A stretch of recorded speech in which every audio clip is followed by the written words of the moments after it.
Recording in progress.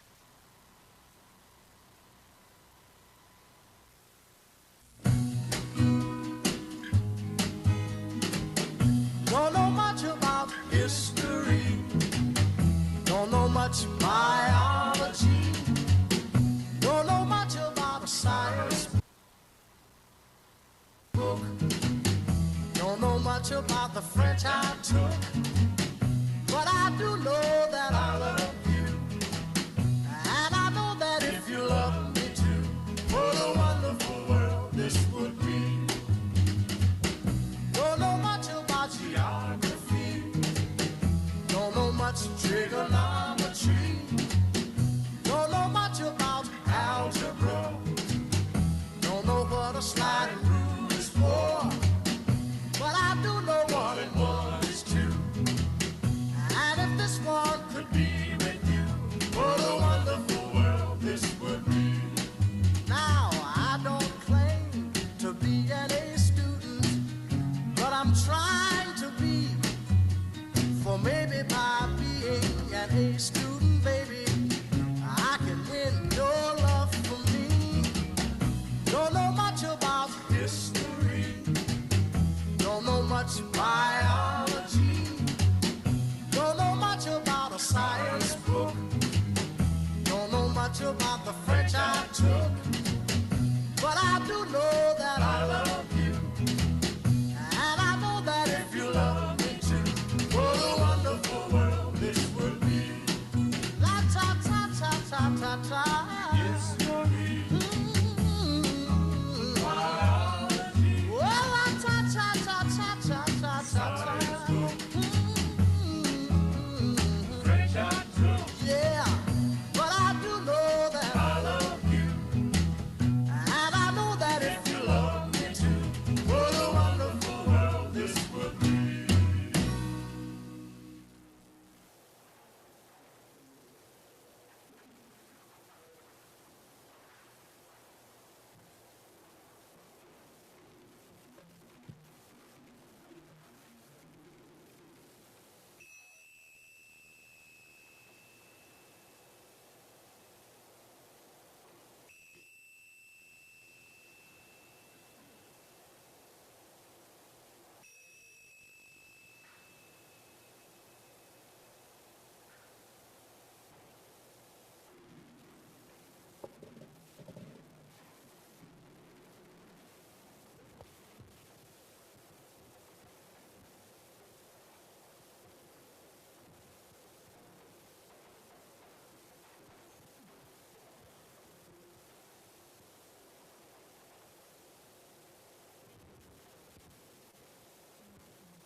Good morning.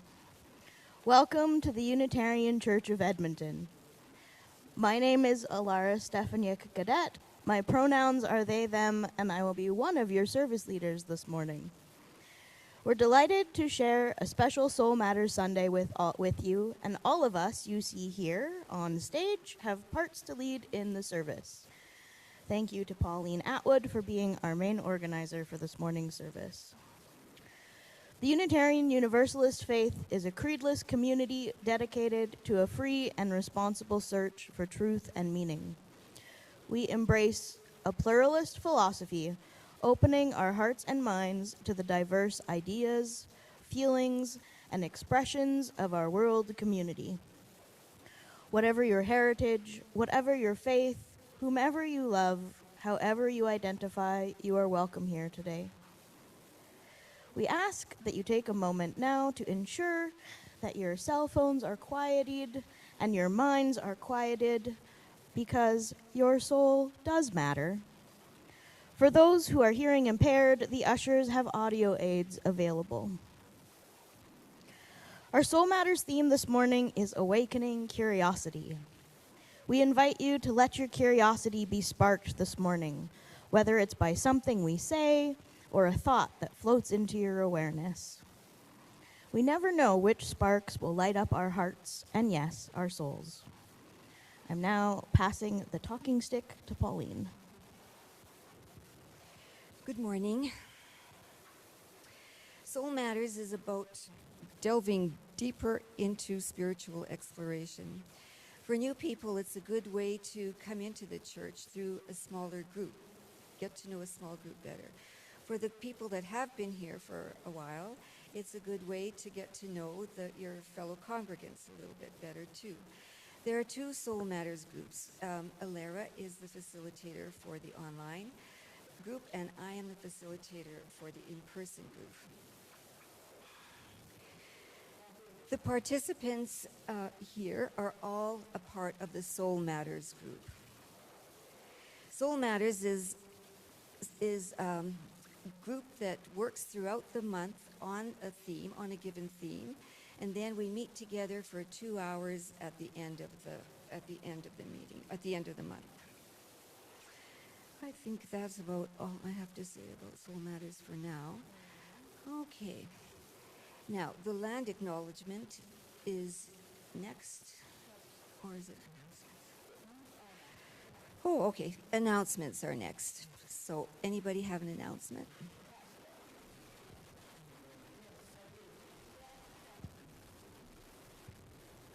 My name is Audrey Brooks, pronouns she, her, and I'm dressed like this because I'm in 2 concerts this afternoon. Now, there were 3 concerts on the same day.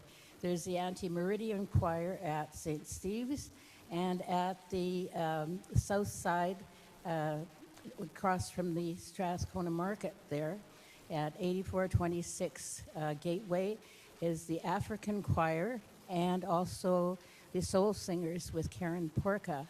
There are going to be about 30 or 40 singers and dancers there this afternoon at 2:30.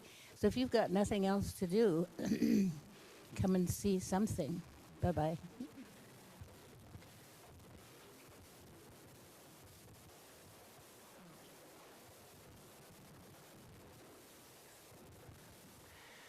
Good morning. I'm Lynn Turvey, she, her, and I've been asked to make an announcement about UU's on Tap, which is held every last Wednesday of the month at 6 p.m. at 3 Vikings.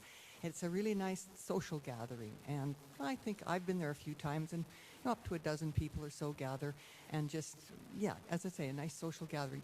Reverend Rosemary won't be there this Wednesday, but you're still all invited to go, and she's asked if there might be anyone willing to kind of host the event, which is mostly greeting people, because I think the table, a big table, is always booked at the back of or at the front of 3 Vikings.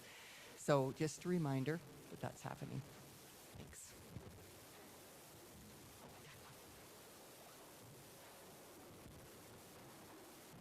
I guess I can go this way.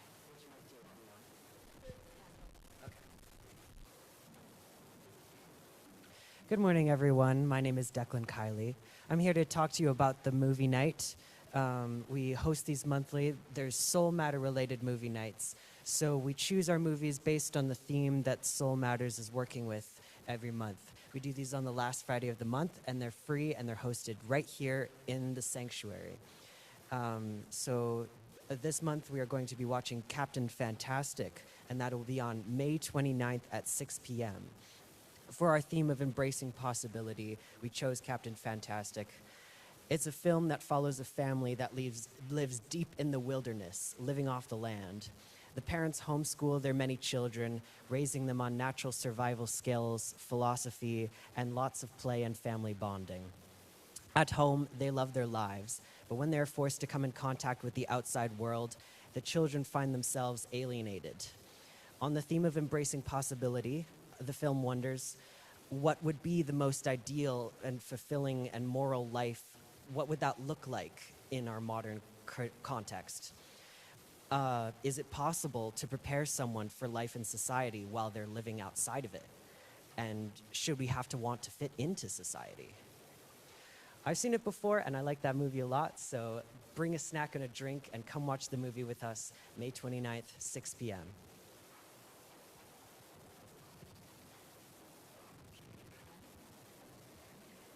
Okay, so Soul Matters brings our attention to something we might not think about every day.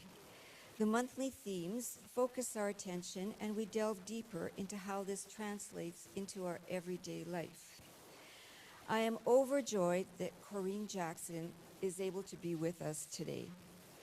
This month's theme is curiosity, and is with an inquisitive mind that Corinne and her husband Jeff wrote this poem as a response to the land acknowledgement.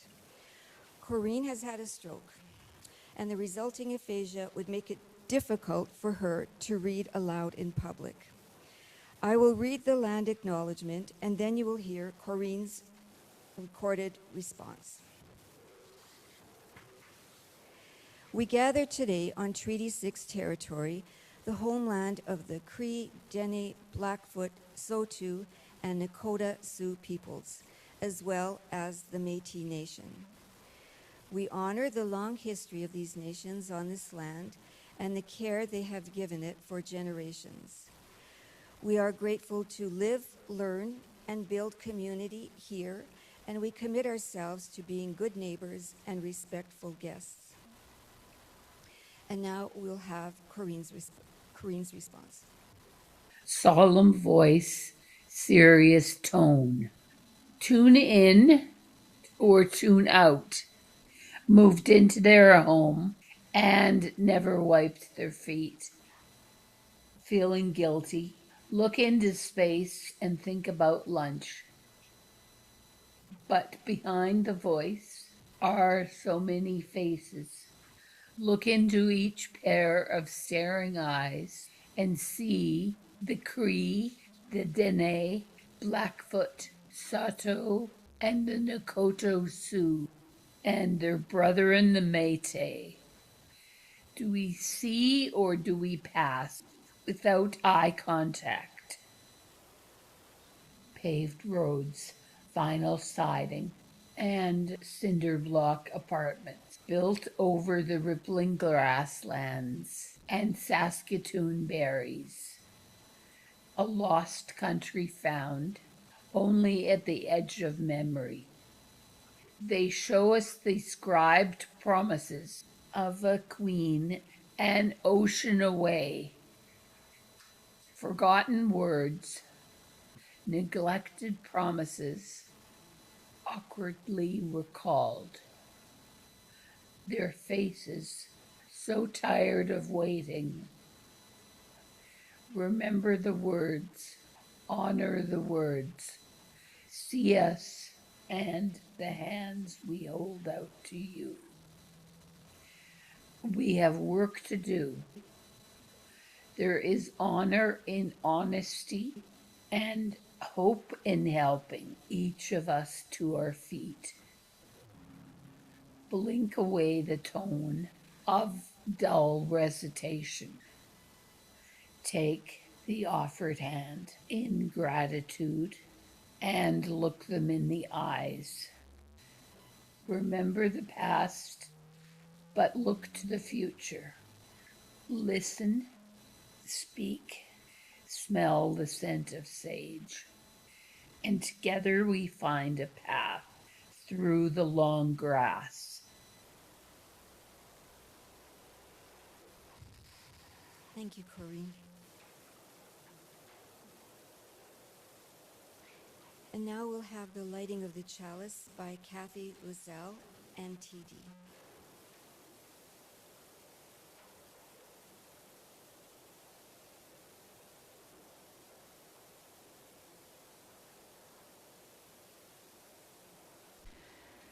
We light this chalice with thanks for the places that keep us grounded. Our Soul Matters group does that for me.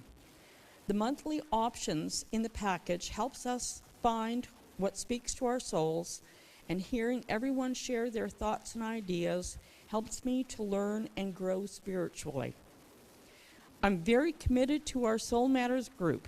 I make sure to ask for time off work in advance so I can be present with our group. During a few times when I was not able to come, it felt like something important was missing. This flame reminds me and all of us how much the Soul Matters group means. to everyone.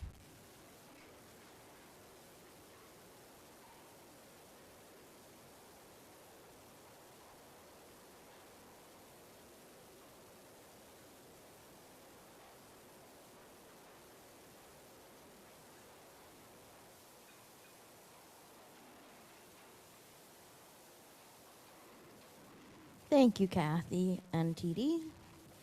We're going to move into our time of sharing our abundance, and I'm going to pass the mic to Audrey to introduce it and speak about our monthly charity.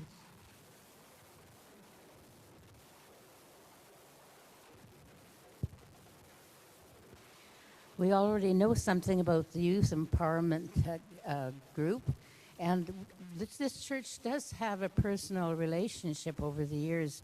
I remember that Bonnie Barnett and I spent a whole summer with the shelter over on the old Salvation Army location, which was a real eye-opener.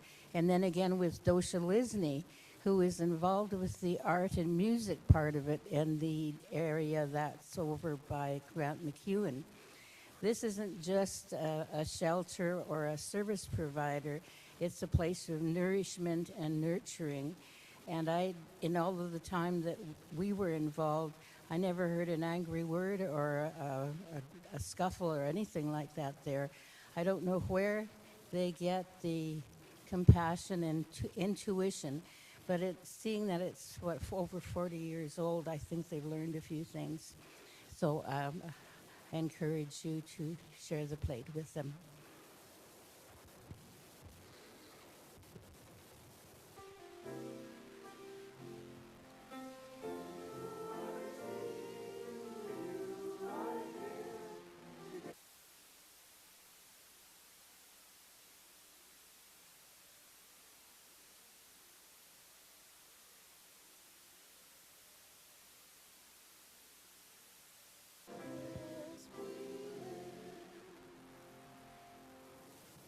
Thank you, Audrey, and thank you, ushers and Pauline, for collecting the plates. I'd like to invite you to take a couple of deep breaths. We're going to enter into a few moments of meditation. If we could get the lights dimmed, I'd appreciate that.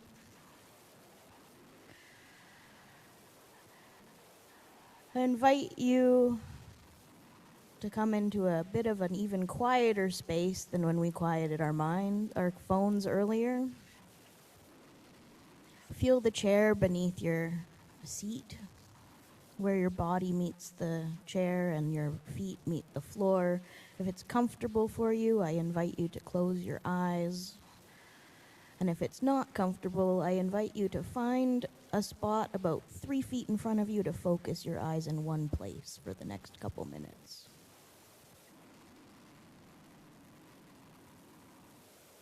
I don't know about you, but sometimes when I'm invited into a space of meditation and quieting, it's when my mind goes the most busy and I notice it the most, and I go into a million places. What am I having for dinner tomorrow? What's the next book I need to read for school? There's lots of those. Those thoughts come to mind.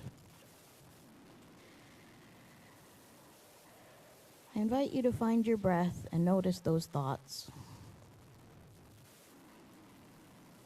And rather than being critical of those thoughts arising as we breathe into the body and feel where our breath is, I invite you to look at them with a bit of curiosity.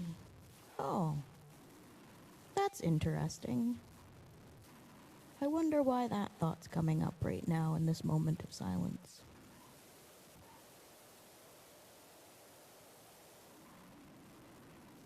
I invite in a deep breath in, feel where it goes.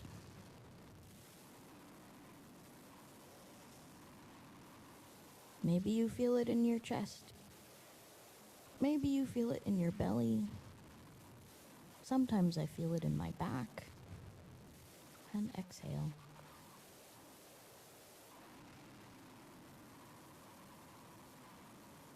The invitation is to be curious with what arises as we breathe together.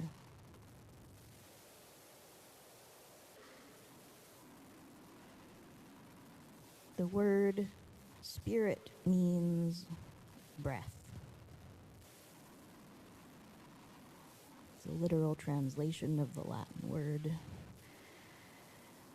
When we breathe together, we are in spirit together.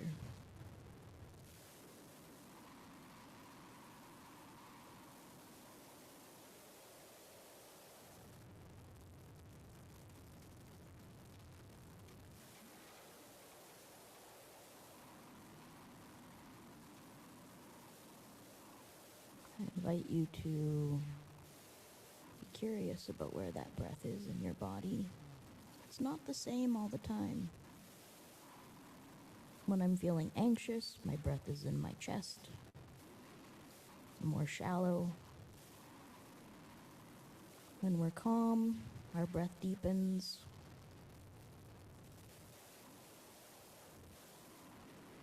I invite you to see if you can intentionally deepen your breath, even 10%.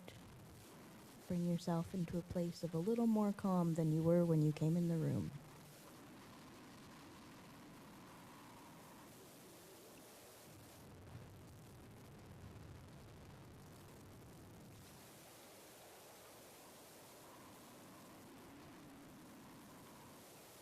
And then I invite you to come back into your chair. Feel your body and enter back into this space. And we'll have a beautiful panel discussion for you with a number of our members, starting with Harold. It's now time for candles. This is a moment when we turn inward and take note of what's in our heart. The things that make us smile, the things that weigh heavy on us. Whatever we bring, whatever you bring, know that this community holds it with care. So now we can start lining up on either side.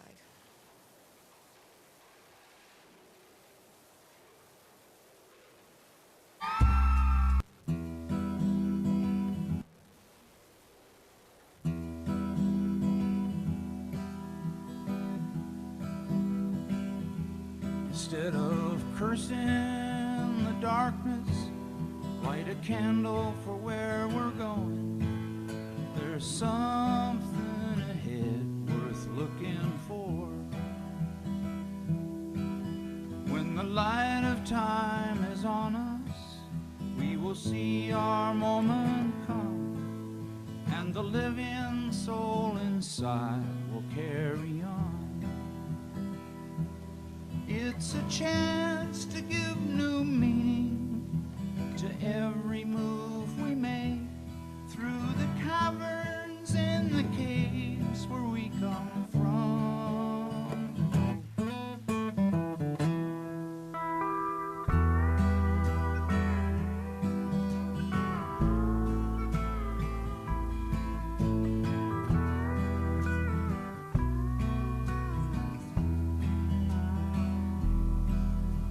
The light of dawn is on us, we will see what we can be, and the ancient ones can sleep an easy sleep. In the hallways of the ages, on the road to history, what we do now will always be with us.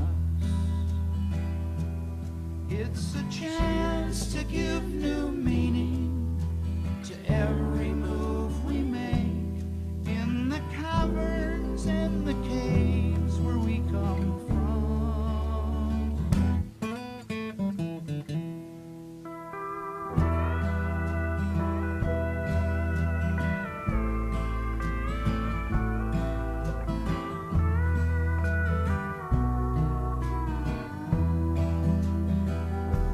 Instead of curse in the darkness, light a candle for where we're going. There's something ahead worth looking And for. now Harold Grell will light the last candle. When the light of represent time is on us, we will see our moment come, and the living soul inside will Light a candle in the darkness so others might see ahead. Light a candle in the darkness. And now Harold Grell will light the last candle to represent all the thoughts that we have that we carry with us.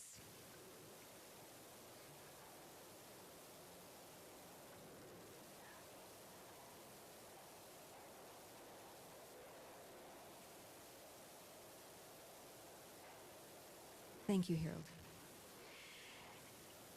And now we will have a presentation from the members of Soul Matters, and we'll start with Harold Grell. They're going to speak about what Soul Matters does and what it means to them. Okay, thank you. Good morning. My name's Harold Grell, and my pronouns are he, him. I wish to speak briefly about my experience with the Soul Matters group. I have been participating with the Soul Matters group for 6 months now, and have found it to be a very reflective, centering, and holistic process. So far, at least, remarkably, I have been able to relate to the monthly material to my life as it is happening. This has made the Soul Matters material very useful, reflective, and therapeutic process. I wish to share one of my experiences with you. I have chosen the theme of embracing possibility as my example for this.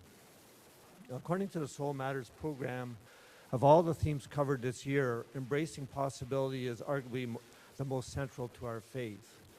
So I reflected on this theme and asked myself, am I ready to embrace possibility? And am I ready to accept the possibility of a little failure and have trust in the possibility of a new future? As well, if so, have I found a friend or partner that sees more possibility in me than I do myself? The answer, I realized, to all these questions was yes. Every month's theme involves choosing a spiritual exercise as well as a question that speaks to you. For the Embracing Possibility theme, I chose what needs to be unlocked as my spiritual exercise. The questions suggested for pondering for this option included, what is awakening in my life? What in me wants to unfold? And where do I need to loosen, soften, or crack open a closed door so what is stirring inside me has room to grow? My answers to these questions included the beginning of a beautiful relationship, relaxing a bit and having faith in who I am as a person, and having faith that life isn't just about hard work, but also about having fun as well.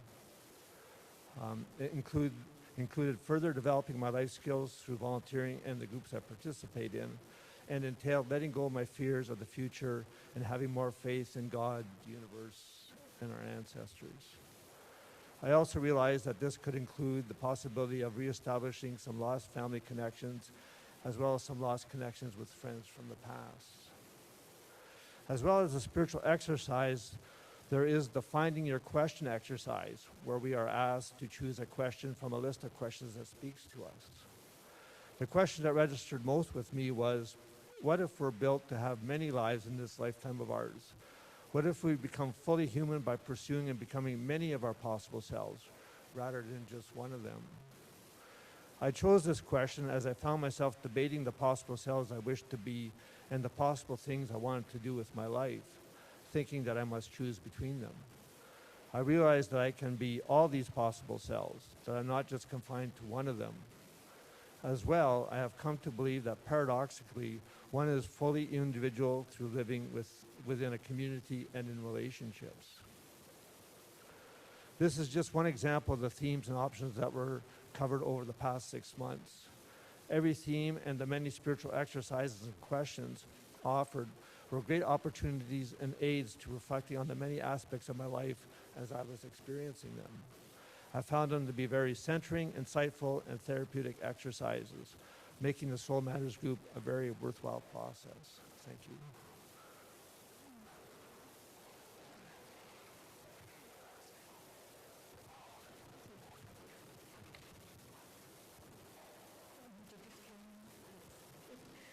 Hello, my name is Rosemary Falconer, pronouns she, her, and I'm going to talk about December of 2025, the theme was choosing hope. It appears that the choice of hope in the darkest month of the year was intentional.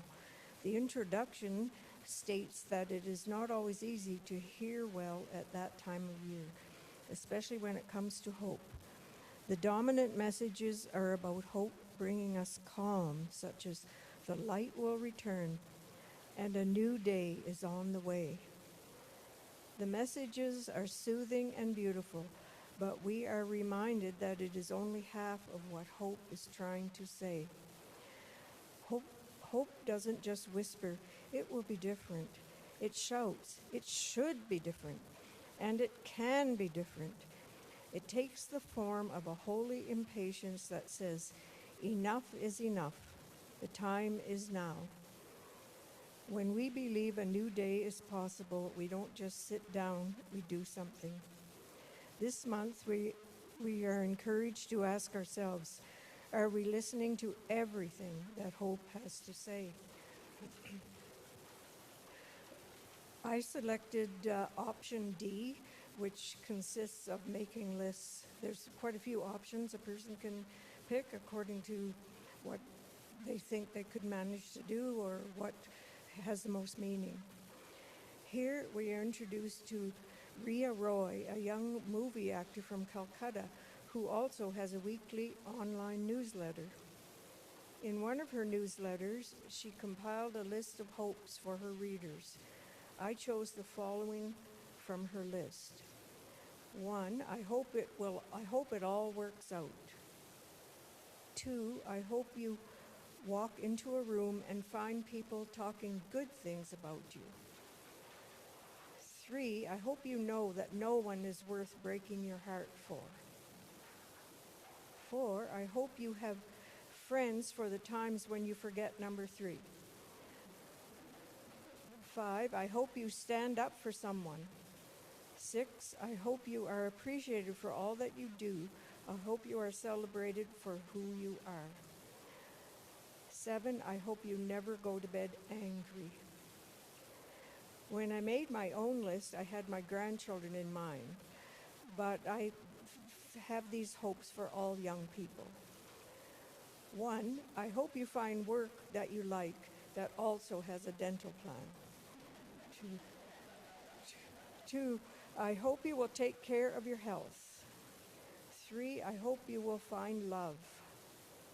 4, I hope you find things you like to do that make you happy. And of course, all of the first list.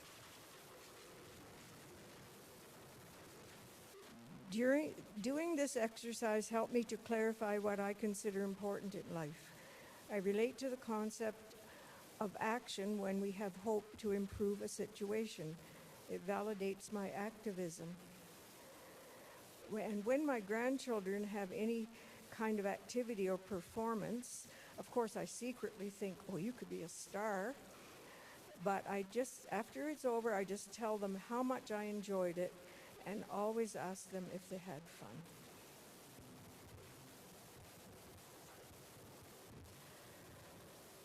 My name is Beth, pronoun she, her. I started going to Soul Matters about a year and a half ago, I think. Lauren brought me into the group, and I had a really good time going there every month, and I felt like I learned a lot each time, even though I quite often didn't prepare ahead of time. I just kind of came up with some things on the fly. And for some reason, for a bunch of reasons, I haven't been able to go to Soul Matters for the last few months, so I hope to go again this month and continue. So I picked a question for finding your question from this month's packet for May, which is about awakening curiosity. And these questions are about, giving an aid for deep reflection. It's not so much about the answer as the journey to getting to the answer.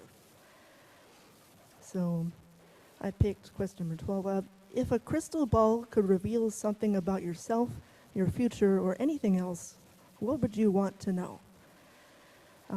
The reason why this relates to my recent life is I was looking at a Reddit post the other day, and it was a similar question, but looking back instead of looking in the future. You know, if you woke up in 1996 and everything after that was a dream, what would you do? You know, that was the question. And so I had, you know, a lot of things that maybe I'd want to change in my past. So looking at this question, which is all about the future, I thought for a second, like, 30 years in the future, that doesn't necessarily have to be 30 years in the future, but that's 2056, that'd be 71. You know, I can't even really picture what that life would be like. Just as back when I was 11, going on 12, there's no way I could have pictured what my life at age 41 could be at all. So the only thing I could come up with or think about is that I hope that when I'm that age or in the future, I can look back with less regret or more stores of happiness and accomplishment than I could when looking back at the last 30 years of my life. Not that there hasn't been, it's just maybe there's been a little too much regret. But yeah, that's something that I can take action on at least. So, thank you. My name is Sue Lynch, and I'd like to talk about three things. First, why I joined the group in the first place. I'm part of the online Soul Matters group. Then a little bit about what was my experience after I joined the group. And finally, what's been my takeaway, or what were the nuggets that I was fortunate to gather. I first joined the group because of the title, Soul Matters. I'm rather intrigued by the double meaning, that soul matters, but there are matters of the soul that we need to dwell on. That intrigued me. So I decided to join the group to find out more. I joined about 1.5 years ago. And I also was looking forward to a time dedicated to discussing matters with some depth. What my experience has been was many lessons, really. First of all, I found a group that was warm. The people were friendly and they were thoughtful. And that they were interested in discussion that had some depth, much beyond casual conversations that has sometimes been my experience. These were people who wanted to work with the ideas in the prepared materials and wanted to listen to what others had to say. If you haven't been familiar with Soul Matters before, and you've heard several of us talk about themes and packets, this is the packet for the month. It's several pages of ideas and questions and thoughts to ponder. And this month, the packet is about awakening curiosity, which is what Beth had talked about. And I thought, okay, this should be an interesting time.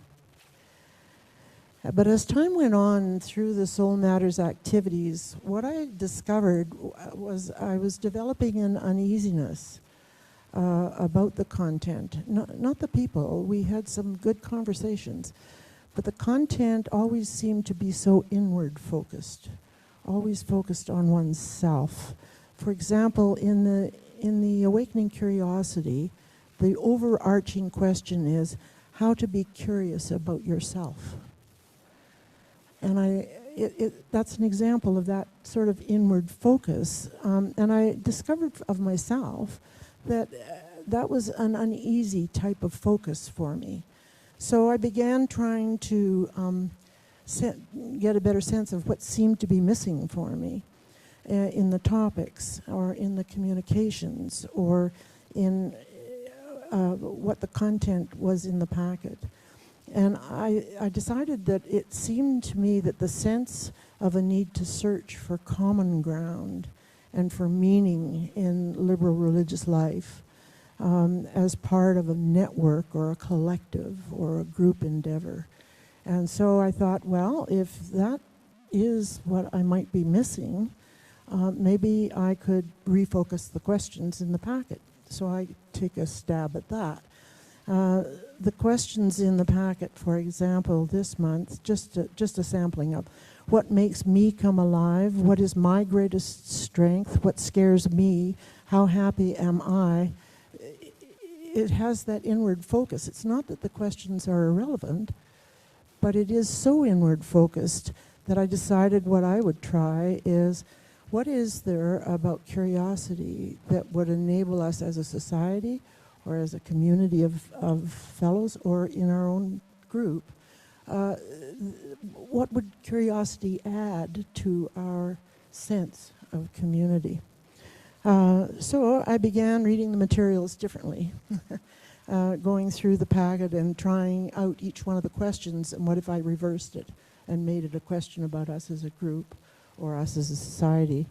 And I found that rephrasing the questions really did help me focus a bit more and move a bit, for myself, move a bit away from that inward contemplative, individual, life coaching kind of orientation that seemed to be there. So I have some interesting times with the questions in the various packets, because I found that each packet had that same internal focusing.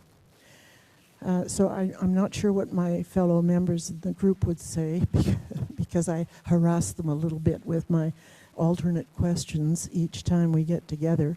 But there were some examples from my own life that I think maybe explain why I was starting to do this kind of rephrasing. One of the examples was from some of the work that I have done in my professional life, but it reminded me of the Japanese 5 whys. And if you haven't encountered the Japanese 5 whys before, have a look on the net and see what you come up with. But it is a process of asking yourself or others or a team why 5 times in a row to see if you can answer. The other one is something that I brought with me that you might like to look at afterwards, and certainly I would share it with you. It's called the Islands of the Salish Sea. Groups of people in the Gulf Islands were prompted to answer the question, what is it that I love about where I live and that we should focus on? And then they got together in groups and created maps of each one of the islands, their own island, and covered the maps, and these are huge maps, on the floor kind of maps, covered the maps with pictures and drawings and sayings and poems and so on of the things that they together loved about the island they lived on. And it is a collaborative effort that produced a book and a display that travels. It's really very interesting because there are photographs of the maps. Anyway, all that said, all the discussions that I've had a chance to be involved in with the group that I belong to have produced nuggets of ideas or information or thoughts or another way of thinking about things that were sometimes unexpected, but often things that I took away and were running through my mind for some time afterwards. And I'd like to share one of those with you.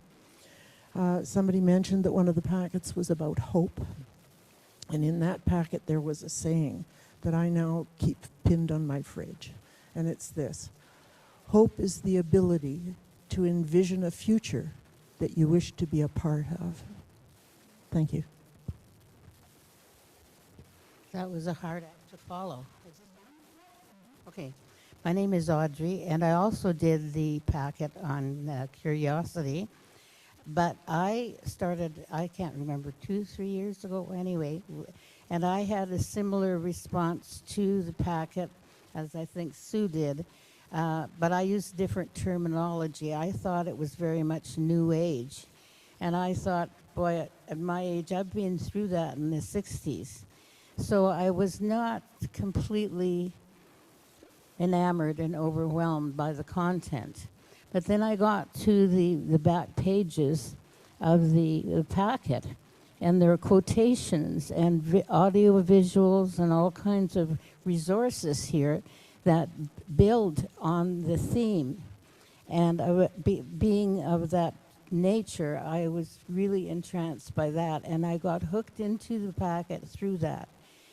The big thing for me was that in our group, if I came unprepared or something, there was always a discussion going on that I could tie into from my personal viewpoint, and I kind of started to take more depth to my look at the packet. And for this one, I think the choices go up to F, A, B, C, D, E, F. So there's always something, like Sue calls them nuggets, some nugget in there that would catch my eye. And for this month, there was one part of it that was really, well, I laughed. It was go to your friend or your brackets relative and ask them to answer the questions that Sue brought up about looking at you. I thought, oh my God, somebody's going to tell me what my perspective on life was, and I'm a good person or whatever that. I mean, that's like going to confession in the Catholic Church. So I threw that one out, and then there was another one where there were 100 questions that somebody by the name of Mr. Gelb, G-E-L-B, had suggested that you ask these questions of yourself. And I thought, not in this life. So, but there was a one that said to write down the things that just absolutely you were obsessed by or you were curious about as a child and as a young adult and so on. I said, I could do that. So being somewhat of a poetic nature, they said write a poem. So this is my poem. My curiosities. When I was a child, I thought as a child. That was, what was the nice smell in the kitchen? Who was coming to visit and did they bring food or presents? Can I watch a calf nurse? I love baby animals, car rides, new shoes, food. In other words, I was full of myself. Maybe that hasn't changed, I don't know.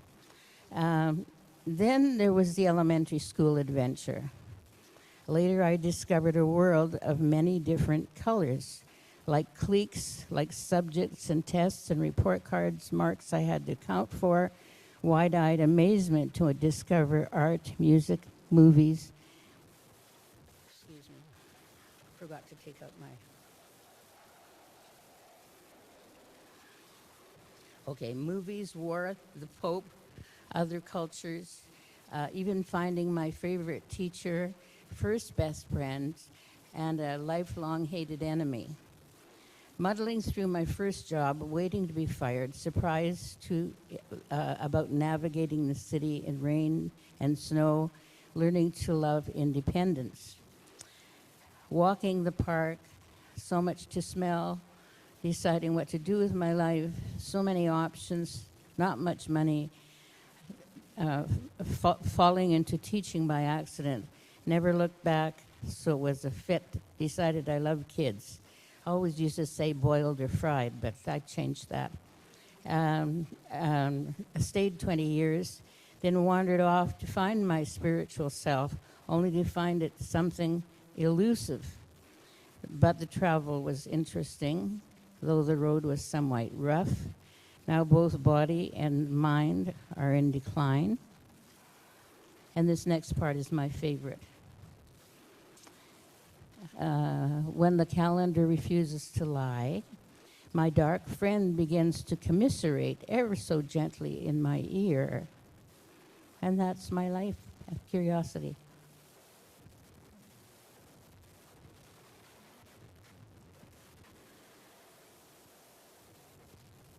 Thank you to each of the presenters. I know that you thought about what you were going to say, prepared well, and conveyed the message of what Soul Matters is about to everyone. Thank you. Okay, so now we will have a hymn, Comfort Me, O My Soul. If you could please stand if you are willing and able.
Comfort me, O my soul.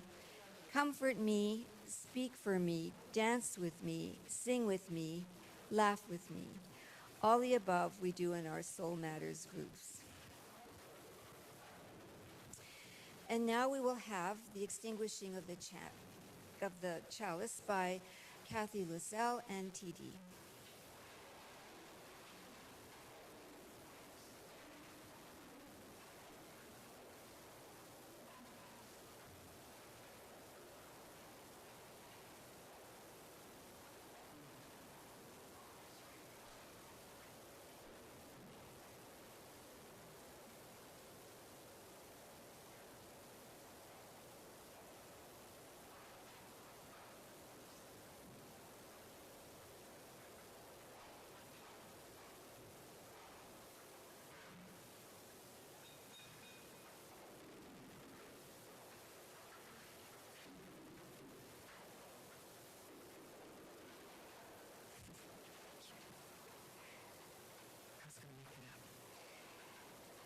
This flame is extinguished, but its message stays with us. Go into the world with a curious mind, ready to explore, ready to listen, and ready to be surprised by the beauty around you. And that's it. That's all she wrote. Okay, and now we can stand and have our linking song, Carry the Flame.